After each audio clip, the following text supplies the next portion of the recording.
Bayramınız mübarek olsun. Hayırlı bayramlar. Nice güzel bayramlarınız olsun. Ne yapacağız şimdi? Eskişehir'e gidecektim ama maalesef o iş olmadı. Sonra dedim ki İstanbul'da ne yapsam. Ne yapacağım bakalım. Hadi hep birlikte karavanda bayram nasıl geçiyor görelim bakalım.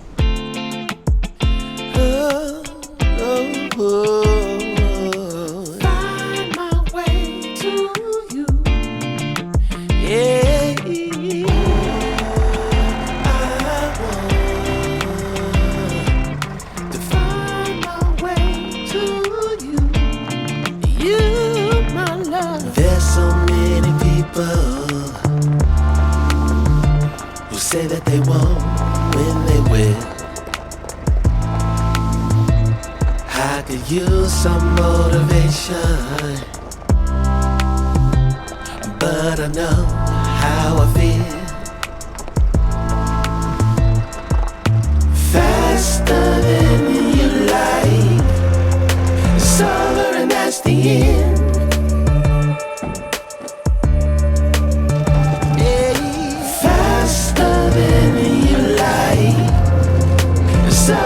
That's the end.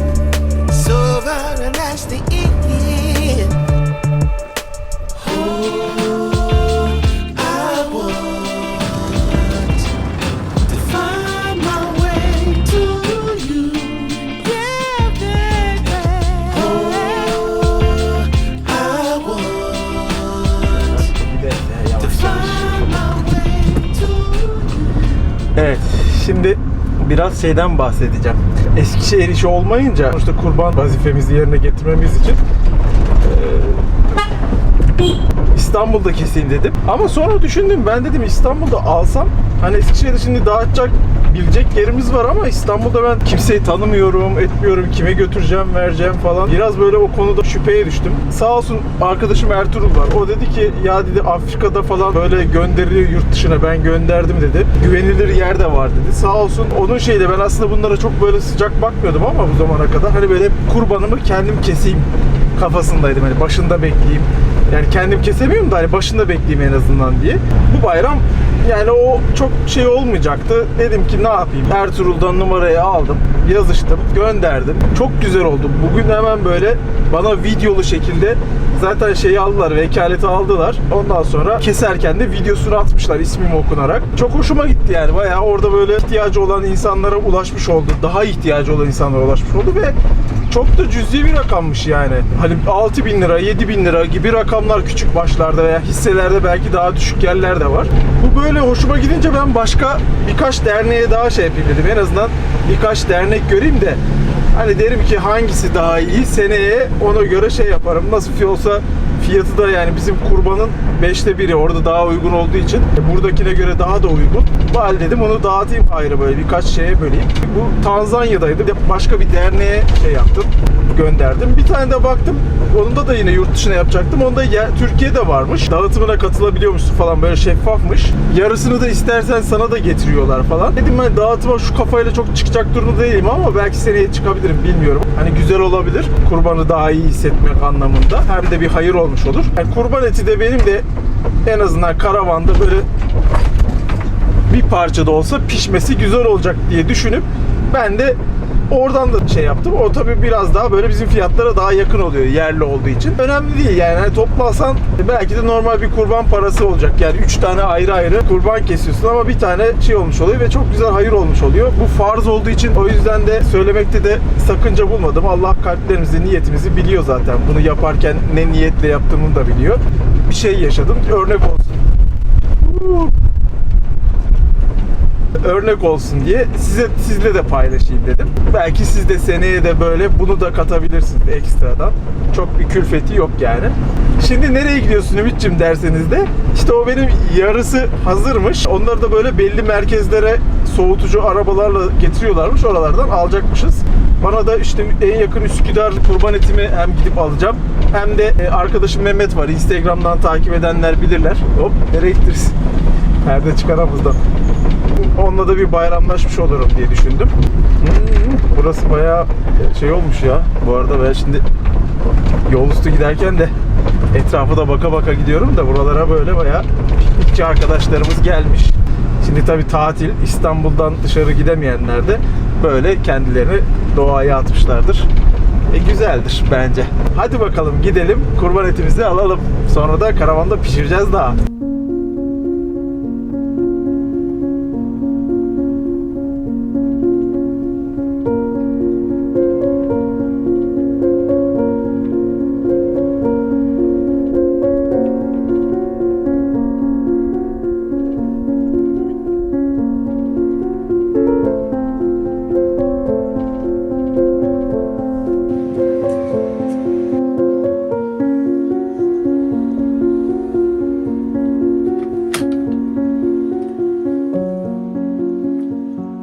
Buzdolabına koyacaktım da etler büyükmüş. Parçalar sığmaz diye. Bir daha bakayım da. Yok, sığmaz ya. Neyse, burada dursun. Şu havalandırmayı açtım. Bu serinletir burayı.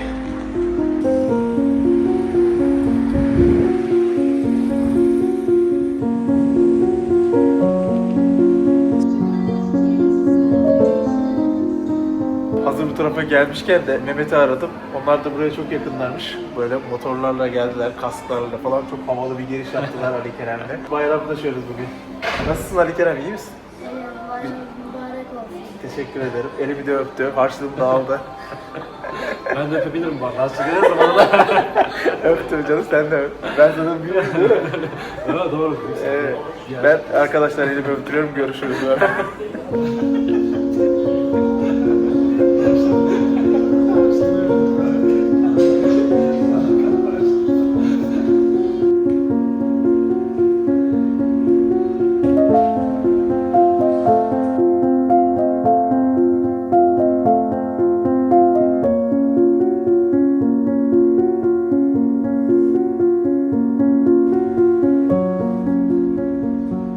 Geldim Alaska'ya.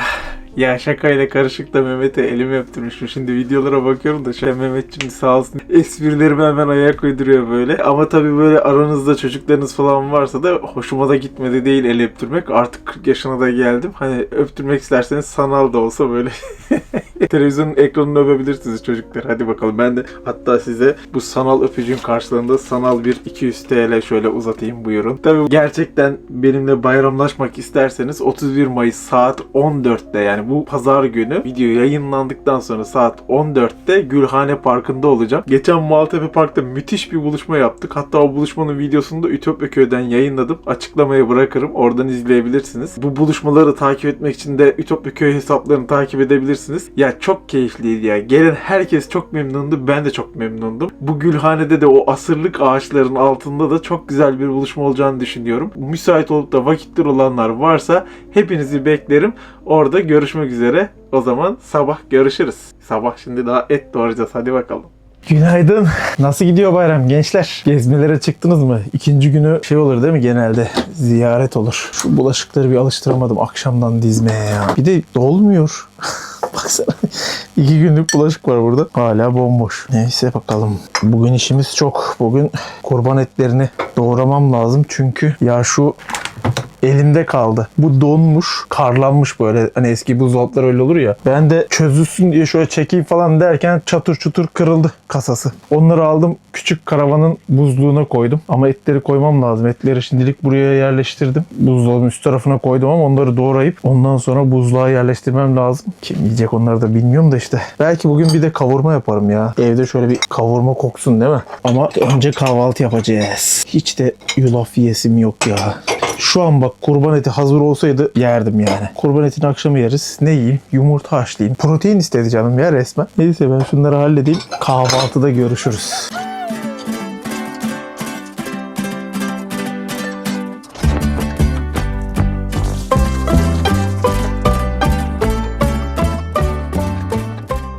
Ana, bu da kırıkmış ya. Tüh.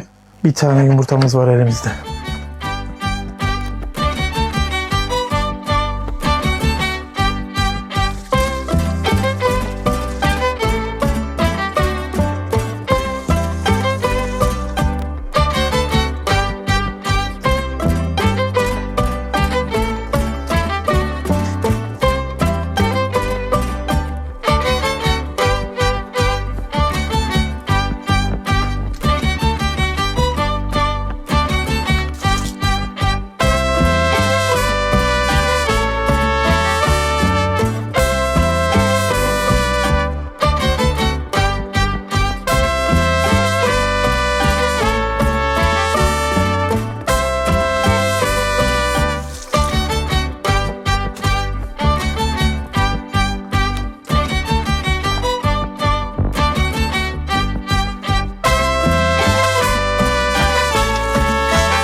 vegetables.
Normalde et yıkanmaz derler ama bu biraz pis gelmiş ya.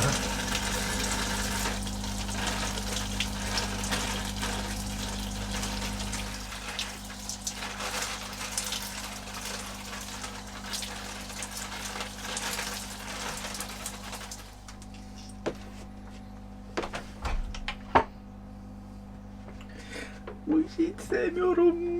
Ellerim hep et kokacak.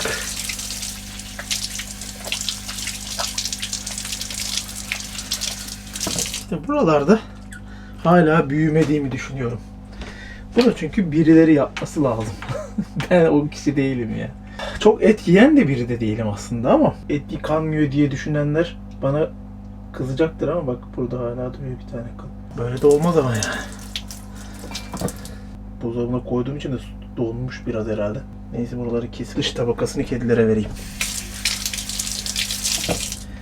Ben normalde kestirdiğimde biraz daha dikkat ediyordum tabii bunlara, böyle hani yere değmesin, tüye değmesin, kıla değmesin. Ama tabii orada şimdi bir sürü kesim oluyor. Böyle ufak tefek şeyler olabilir.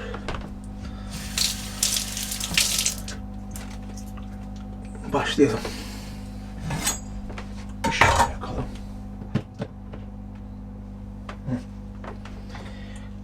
Nasıl keseceğiz? Şunu bir ayırayım ben. Üstü de bayağı yağlıymış.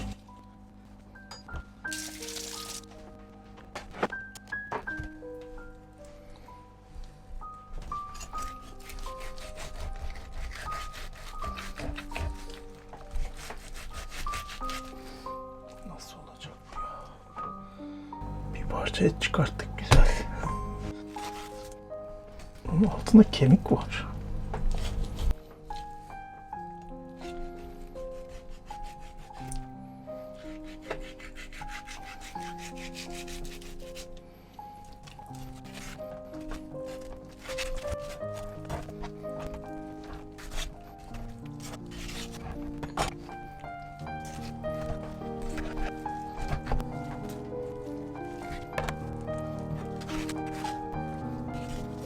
Nasıl gidiyor sizce? Yapabiliyor muyum ya? Şöyle kırmızı etli olanları bu tarafa ayırıyorum. En son kemikleri de onları da ayıracağım. Onları da böyle başka bir şey yaparım diye. Şuradan böyle etleri alabildiğim kadar almaya çalışıyorum. Biraz zormuş bu iş ya. İzleyenlerde şey var mıdır acaba? Ama bu elin ayağını kesecek lan şimdi diye. Elime hiç yakışmıyor mu acaba? Şuradan bir şeyle ayırmak lazım bunu. Bir balta gibi bir şey mi lazım acaba? Buldum.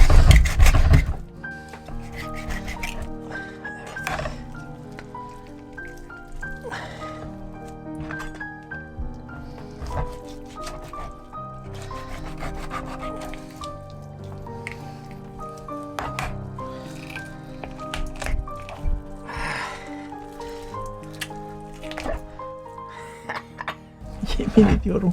Kasap mısın be Ümit? Şimdi hedefimde bir kavurmalık çıkarayım şu koldan diyorum. Ben aynı anda hem konuşup hem iş yapamıyor muyum acaba?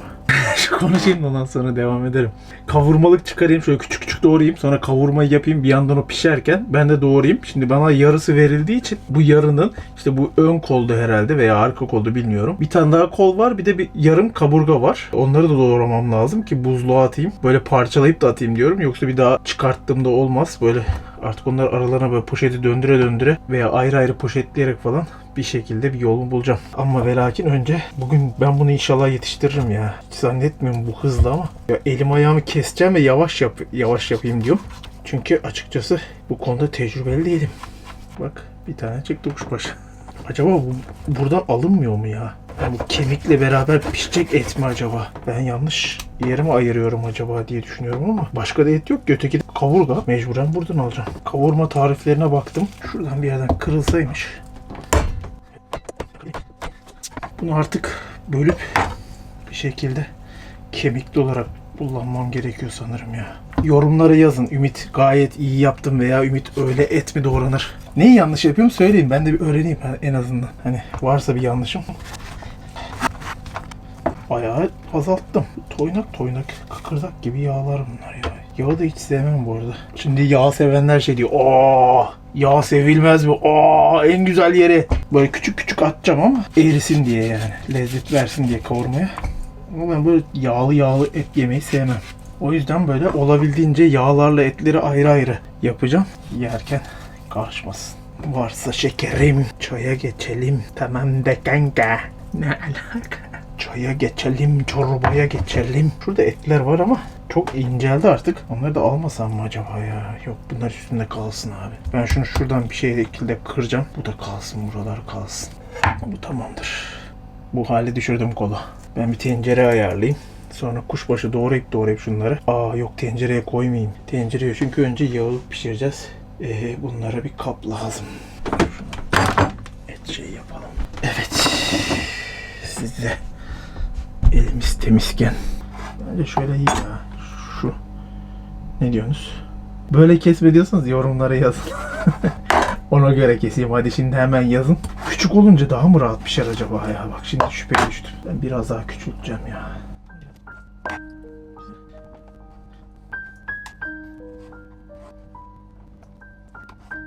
Bu arada arkadaşlar mesela domates olur, salatalık olur, başka bir şey olur. Bir şeyi doğrarken siz böyle 3'e mi doğruyorsunuz yoksa ortadan bölüp bir daha böyle bölüp 4'e mi doğruyorsunuz? Yani iki tip insan varmış. Kimisi 3'e bölermiş, kimisi de 4'e bölermiş. 4'e bölenlerin şöyle bir özelliği var. Daha merhametli insanlar oluyorlarmış. 3'e bölenler de daha vicdanlı oluyorlar.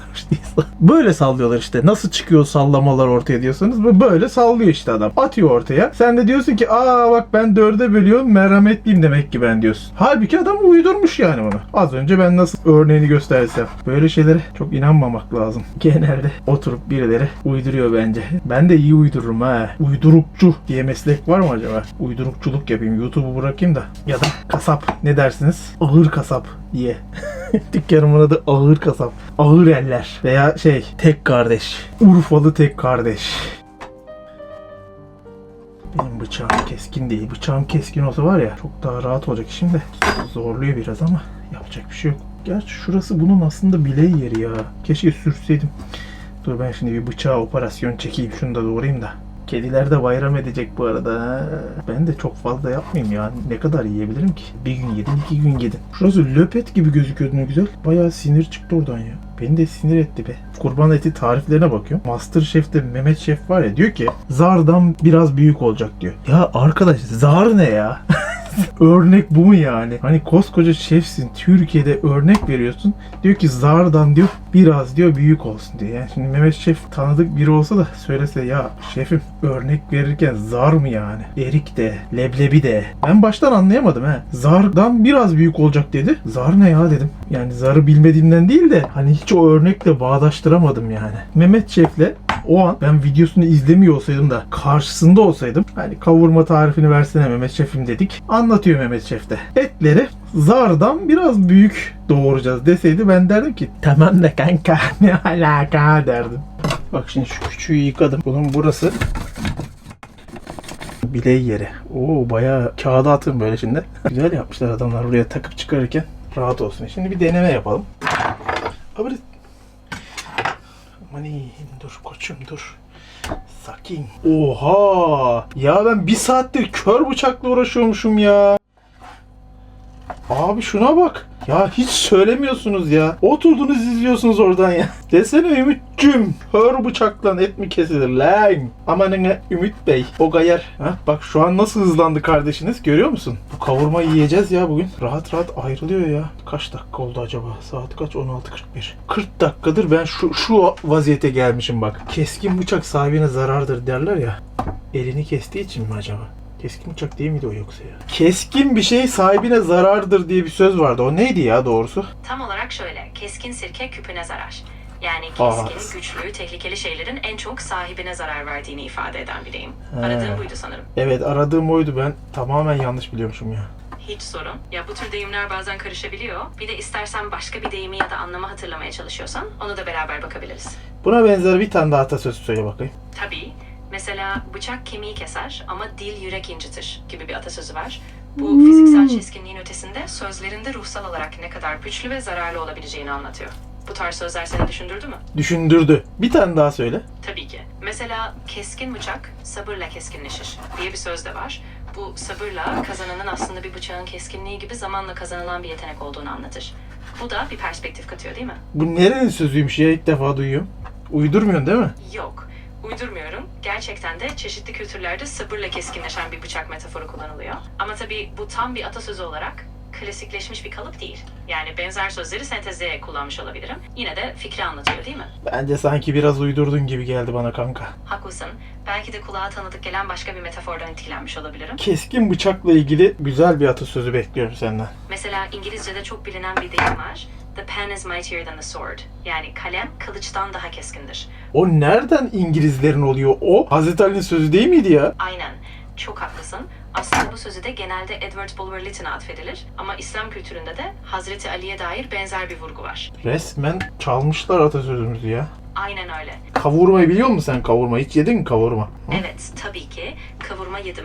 Et parçaları genelde lokmalık, küçük küp küp kesilir. Kavurma Böylece yedin pişmesi mi? daha iyi olur. Hem de lezzeti eşit dağılır. Sen nasıl kavurma yiyebilirsin? Sen yapay zeka değil misin? Kavurma yedim diye yalan söylüyorsun bir de ya. YouTube videosundaki izleyicilerimiz şu an seni de duyuyor. Onlara söylemek istediğin bir şey var mı? Merhaba arkadaşlar. Hepinize selamlar. Umarım içerikten keyif alıyorsunuzdur. Yorumları da merakla bekliyorum. Eğer sorularınız varsa buradan da yanıtlamaya hazırım.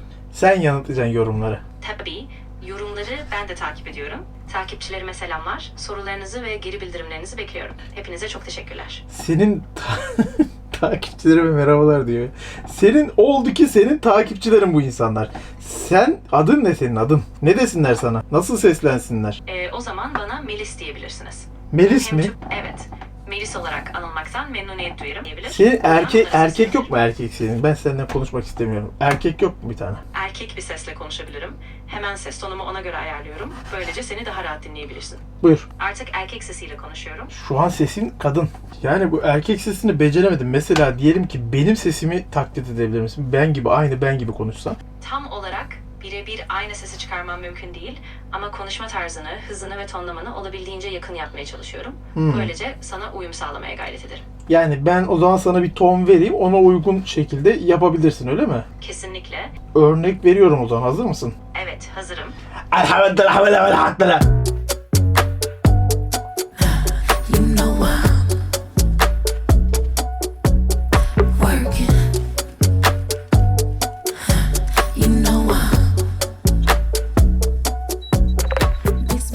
Bunları da kedilere yapacağım. Parça pinçikleri de onlara vereceğim. Onlara kavurayım da öyle vereyim dedim. Çiğ çiğ vermeyeyim.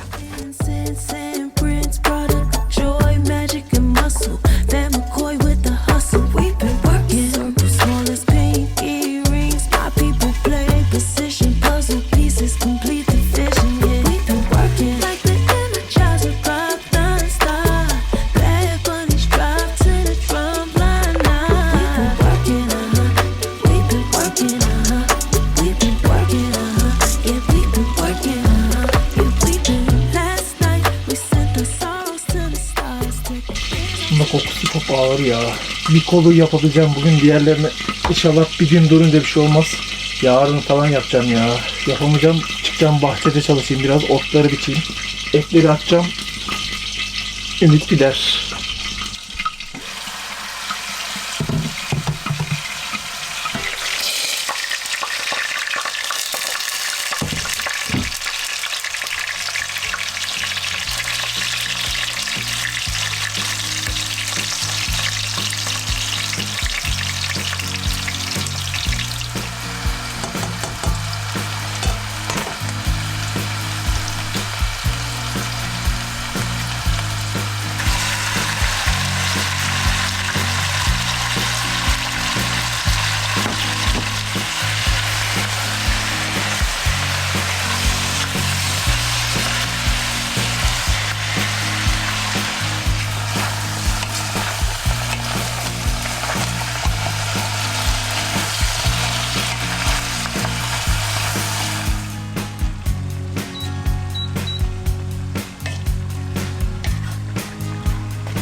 Tam koyun yemi gibi he. Var ya, koyun olsa bayılırdı, yonca bir de. Ben mi yesem?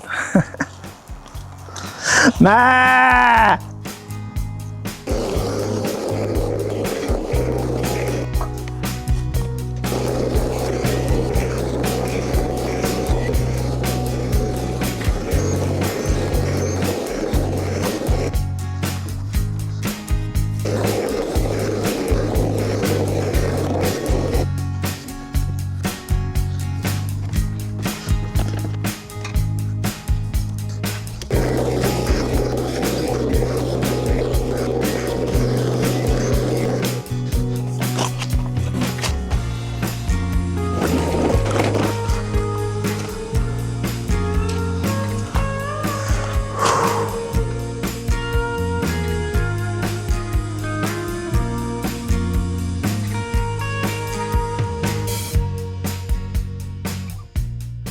Bir burası kaldı. Kablom yetişmediği için uzatma almam lazım. Şu uç tarafı kaldı. Alt üst bahçenin. Altı zaten bununla giremem. Oraya tırpan almam lazım değil mi Çevo? Şurası kaldı ama motor ısındığı için bıraktım. Zaten yoruldum da artık yarına devam ki.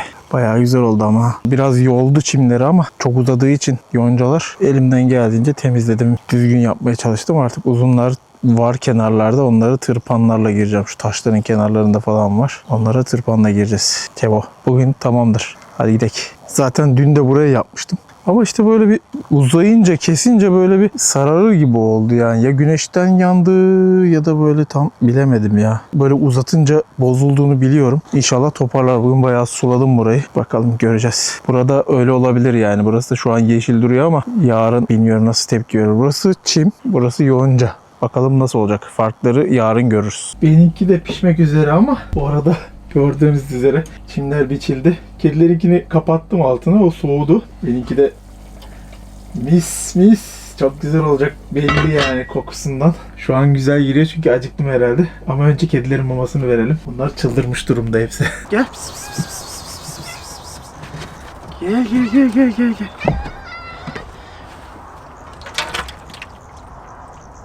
Haydi afiyet olsun. Oh. Mis. Çivo yelen. Gel.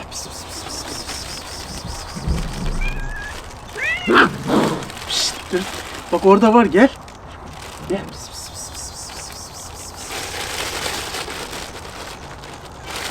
Gel.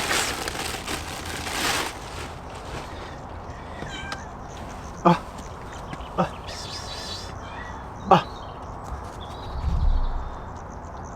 Gel Çevo. Gel. Çevo. Al. Gel. Al Çevo. Çevo. Gel. Al.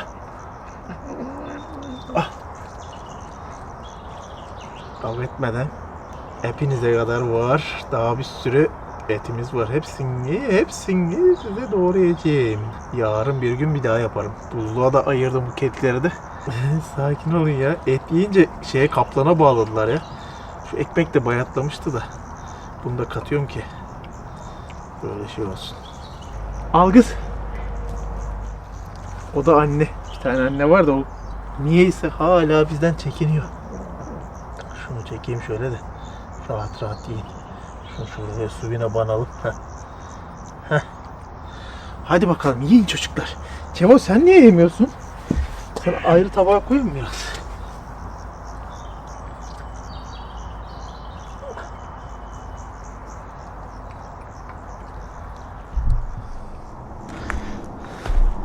Ellerimi çamurladım. Ellememeliymişim onu öğrendim. Burada da çöpü koymuştum, dağıtmışlar hepsini. Gidip çöp atmam lazım. Ay.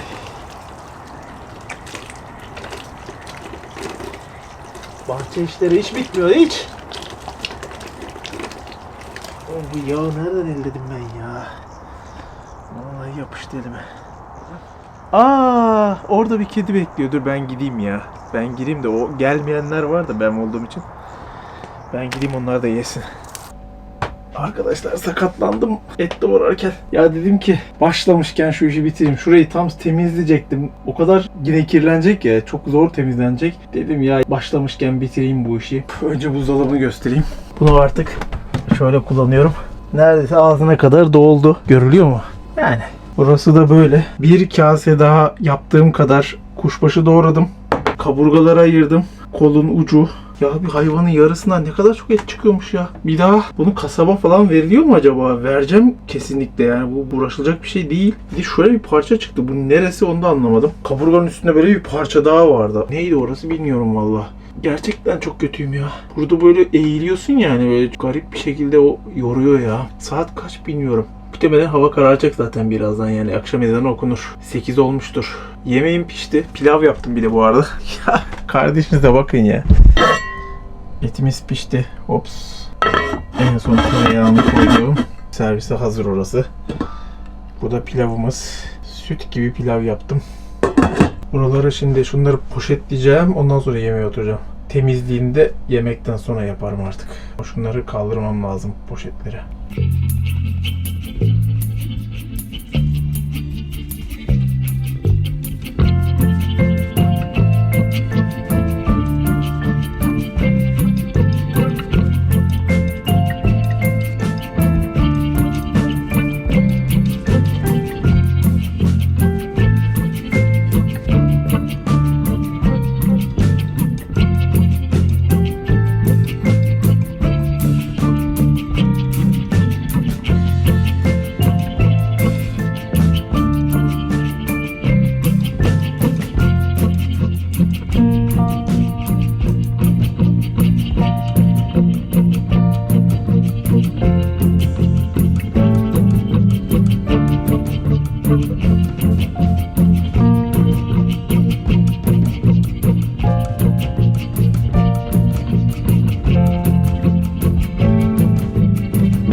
Yalnız var ya, daha yolda dağılıyor ya. Şuraya da döktüm biraz ama. Kurban Bayramı. Tam bir bayram oldu şimdi.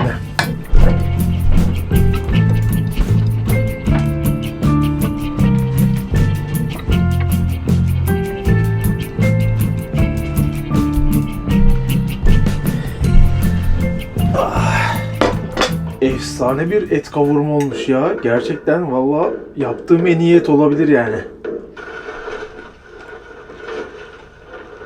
Pamuk gibi olmuş. Pilav biraz daha tane tane olabilirdi ama lezzeti güzel. Daha böyle Çinli pilavları gibi olmuş. Ama şeyi güzel, tadı tuzu güzel. Ama et efsane. O zaman yemekten sonra vedalaşırız arkadaşlar. Hadi görüşürüz.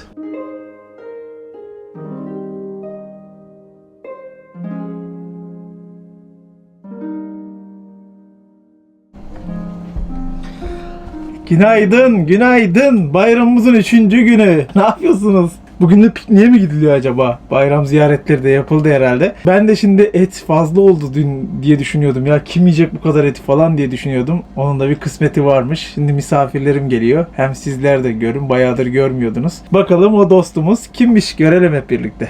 Ya kim gelmiş? Kim gelmiş, kim gelmiş? Hadi bayram mübarek olsun. Abi ya. Ama büyüğümsün sen benim, doğru. Baştan öyle mi? Bekliyorum. Ayıp değil mi? Sana o. Oğlum çok hoşlanıyor. Sana hoş bulduk, iyi bayramlar. İstersen var ya. Abi nasılsın ya? İyi misin? İyiyim abi, sen nasılsın? İyi. Vallahi dedim ki ya Bayağı- kavurmam çok fazla kalmıştı dedim. Fazla yapmışım. İşte- Dün ayarsız yapmışım işte. Aynen, geldi bizi aldı getirdi buraya, kavurma yemeye geldik. İyi. Hadi Ramaz- siz de çalışıyordunuz baktım gördüm. İyi oldu vallahi. Çok iyi oldu abi, çünkü poğaça kemiriyorduk. Güzel denk Güzel, geldi. karnımızı doyururuz o zaman. Aynen Hadi öyle. afiyet olsun bize. Bıçak mı lazım? Yok, hiçbir şey Evet, lazım tamam. değil. Ekmeği bölüyoruz, içine yatıracağız, şimdi yiyeceğiz. Okey, tamamdır. Mis. En güzeli. Eyvallah.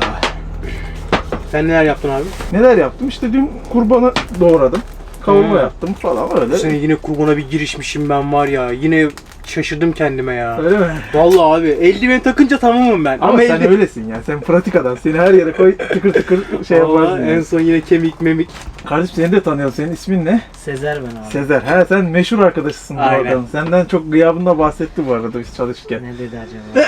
Ya, Orası aramızda yok, kalsın. iyi bahsetti ya, güzel bahsetti. Koyayım mı? Koy abi. Gerçi istiyorsan kendin istediğin Yo, yo. kadar. He, Sen ne kahve verirsen o kahve yerim abi şimdi koydum yani. falan olmasın yani. O işe sonrasında Bu bitsin. hiç insanı Ben bırakıyorum. çünkü bir daha ne kadar yiyeceksin yani, hani bir gün daha yersin. Aynen. Yarın da buluşmadayım. Neyse Sezer, istiyorsan sen kendin al ne kadar istiyorsan. Nasıl geçiyor buluşmalar? Çok güzel geçiyor. Yarın şeyde işte Gülhane Adalar Parkı'nda. nasıl geçti? Adalar da çok güzeldi. Bisikletle beraber Gördüm. gezdik arkadaşlarla. Maltepe Park daha kalabalıktı tabii. Ha, Yani adalara bazıları herkes lokal, gelmemiştir. evet, bazıları böyle küçük Adalar- şey olacak. Adalar uzak çünkü. Herkesin gelmemiş olabilir adalara. Muhtemelen Gülhane Parkı da kalabalık olacak. Gülhane Park kalabalık olur abi. Evet, O öyle zaten o güzel yani orası. yorumlardan da gördüğüm kadarıyla bayağı gelecek var yani, öyle Sen yazıyorlar. bir ceviz ailesin Gülhane Şu tarafa Parkı'nda. doğru vereyim de sen rahat rahat. İşte Doğukan böyle bir çocuk abi. Doğukan mı? Aynen. Kendine Müslüman. İşte öyle abi, düşünmez ya. Yapacak bir şey yok. Yok abi. Yok Liseden yok, beri Doğukan çekiyoruz işte. paylaşımcı bir arkadaşımız ya. Şimdi hakkını yedirtmem şimdi Sezer. Espriyi harcatmam arkadaşım yani. Ya. Şimdi bu çocuk bana o kadar yardımlar oldu ki sağ olsun. Tabii siz uzun sürelerdir Pamuk gibi beraber olmuş olduğunuz ya. için. Değil mi? Vallahi pamuk Nasıl? gibi olmuş. Ya kardeşim biz usullere göre, Mehmet Şef tavsiyesine göre bir tane. Vallahi çok güzel olmuş yumuşacık. Bayağı güzel pişirdim ya. Uzun uzun, ağır ağır, kısık ateşte. Bir de kokusunu alsın diye soğan da koydum ortasına falan. Vallahi güzel olmuş. Yani güzel pişmiş. Ümit abi tuz kekik var mı? Var. Sezerci sen az önce bir şey demiştin de kamera kapalıydı kardeşim. Bir daha söyler misin? Kendimden geçtim, özür dilerim. Et çok iyi. Ya. Pamuk gibi. Arkadaş, Bomba. biz söylüyoruz da inanmıyorsanız da bakın işte burada. Yok, gerçekten çok güzel olmuş yani. Gerçekten ben de yani şey yapamayacağım. Hiçbir Şaşırdım. mütevazı olamayacağım çünkü. Şey, kaburga gibi abi, tiftik tiftik ayrılıyor. Bu nasıl yaptın bunu? işte her şeyi Karavan videoyu yaptığın gibi. izlersen, her şeyi videoyu izlersen anlarsın nasıl yaptığımı. Ayrıntılı var. Tamam, izleyeceğim. Hadi afiyet olsun bizde. Görüşürüz. güzel dostlarla güzel bir soframız oldu. Bayrama da yakıştı. Doğukan'ı da çok severim. Sezer'le de yeni tanıştık. Onu da çok sevdim. Çocuklar da çalışıyorlardı. Böyle güzel bir yemek arası oldu. Benim etim fazlaydı. Kavurmam fazlaydı. Onların da böyle tam iş yoğunluğunda belki de acıkmışlardı. Yemeği yapmak, yemek çok lezzetliydi. Çok güzeldi. Ama paylaşınca o lezzet arşa çıktı diyebilirim benim için. Çok daha keyifli oldu böylesi. Bu sofraları biz önceden biliyorsunuz eşimle, Hasibe ile birlikte çok güzel misafir, çok güzel dostlarımızı ağırladığımız, belki de ağırlayacağımız yer olarak yaptığımız bir yerde ağırlamış oldum. Hasibe'den de bahsetmek istiyorum küçük. Çünkü insanlar bu soruları soracaklar. Bayramda neden görüşmediniz? Bayramda küsler barışır diyebilirsiniz. Şu an onların misafirleri var yurt dışından. O yüzden ben bu dönemde onları rahatsız etmek istemedim. Ama bayram sonrası artık nihai karar vereceğimiz bir konuşma olacak. Tabi Allah bilir, bu iş mahkemeden de döndüğü de oluyor. Yani yorumlarda bazılarınızı görüyorum, işte önüne bak yeniler gelir falan filan diyenler var ya arkadaşlar, böyle şeyler gerçekten hiç hoş değil. Yani anlıyorum, sizin de muhtemelen hayatınızda büyük acılar yaşadınız. Belki benden daha sert şeyler de yaşadınız. Bununla bağdaştırdığınız için hoş görmeye çalışıyorum. Hani bana da laf söyleniyor, Hasibe'ye de laf söyleniyor. İnsan böyle dönemlerinde hiç bu lafları kaldıracak aslında psikolojiye sahip olmamasına rağmen ben yine de hoş görmeye çalışıyorum ama bu yorumları Hasibe de okuyordur belki. Altında yorumlar yaptığınızda ben gördüğümü kaldırmaya çalışıyorum ama bir yere kadar yetişebiliyorum. Artık yorumların hepsini okuyamadığım zamanlar da oluyor. Yani rica ediyorum ya arkadaşlar, bunu kendi yaşadıklarınızla veya aklınıza gelen kötü bir şeyse de bununla bağdaştırıp ona göre yorum yapmayın. Yani çünkü şunu bilin ki Hasibe benim 8 yılımı geçirdiğim, 8 yılda da dolu dolu o kadar güzel zamanlar geçirdiğim, o kadar güzel şeyler başardığım biri ki yani bu iş olumsuz olacaksa da benim için 8 yıllık geçirdiğimiz zamanlarda hayatımda tanıdığım en iyi insanlardan biridir yani, onu da söyleyeyim. Yani onun gitmiş olması onu suçlu yapmıyor. Gitmiş olması beni de suçlu yapmıyor. Bu bir ilişki. Bazı şeylerde tükenmişlikler var ama biz arka planda bir şekilde iletişim kurmaya çalışıyoruz ama bir şeyler bitmişse de eğer ve bu dönülmeyecek yerlere geldiği düşünülüyorsa da eğer, öyle daha mutlu olunacaksa ben razıyım arkadaşlar. Bak buradan açık açık söylüyorum yani. Eğer Hasibe bensiz şu anki hayatından daha mutlu devam edeceğine inanıyorsa edebilir abi. Ben Hasibe mutlu olduğu zaman her zaman mutlu olurum yani. O yüzden arkasından kötü bir söz söylemek veya ona bir kızgınlık falan gibi şeyleri benden göremezsiniz. Ben beni seven veya benimle empati kuran insanlardan da böyle şeyler olsun istemiyorum. Aynı şekilde bana da yani. Hani bu ilişkiyi de konuşmak da istemiyorum. Zaten konuşulduğu zaman biliyorsunuz saçma sapan yerlere çekiliyor. Bu dönemde hiç gerçekten kaldırılmıyor. Bir şekilde ben şu dönemimde artık bu zamana kadar ilişkimizin içinde de yapmadığım, belki kendi gelişimimde de yapmadığım şeyleri yapmaya çalışarak kendimi motive edip bir şekilde hayatta kalmaya çalışıyorum. Bundan sonrasında da ne olursa olsun yine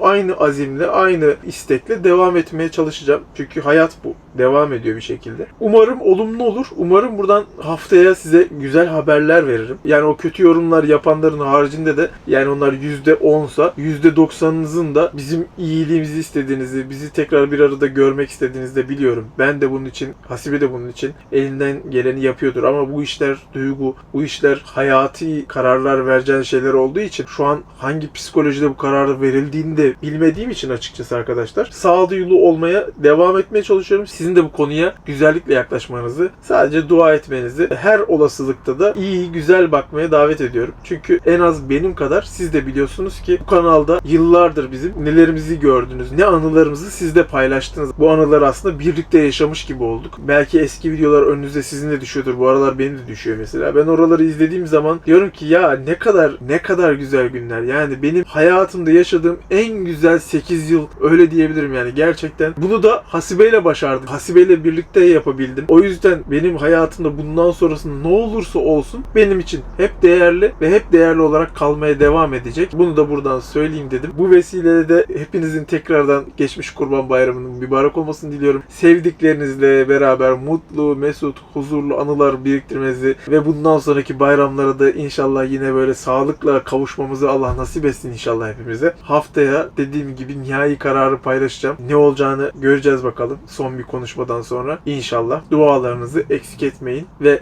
videoyu da tabii beğendiyseniz, gördünüz emeklerimi, videoyu beğenerek güzel yorumlarınıza destek olmak isterseniz de çok memnun olurum. Görüşürüz o zaman haftaya yeni bölümde. Allah'a emanet olun.